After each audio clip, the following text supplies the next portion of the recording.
রহিম নামের এক ব্যক্তি তার স্ত্রী এবং একটি গাধাকে নিয়ে পথ দিয়ে হেঁটে যাচ্ছিল। তাদেরকে দেখে এক লোক বলল, দেখ, লোকটি কি বোকা, গাধা থাকতে হেঁটে হেঁটে যাচ্ছে, গাধার পিঠে না চড়ে। লোকটির কথা শুনে রহিম গাধার পিঠে চড়ল এবং তার স্ত্রী হেঁটে যাচ্ছিল।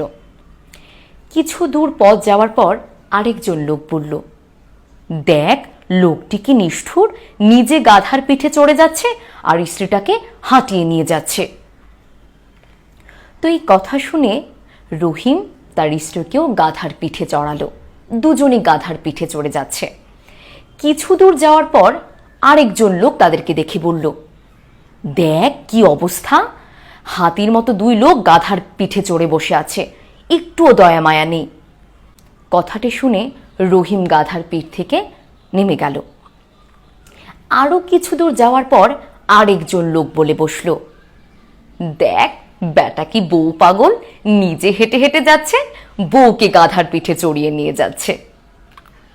তো এই গল্পটা শুনে কি শিখলেন বলুন তো, কি বুঝলেন বলুন তো? আপনি যাই করুন না কেন, লোকজন আপনার সমালোচনা করবেই, তাই সেটাই করুন যেটা আপনার ভালো মনে হয়।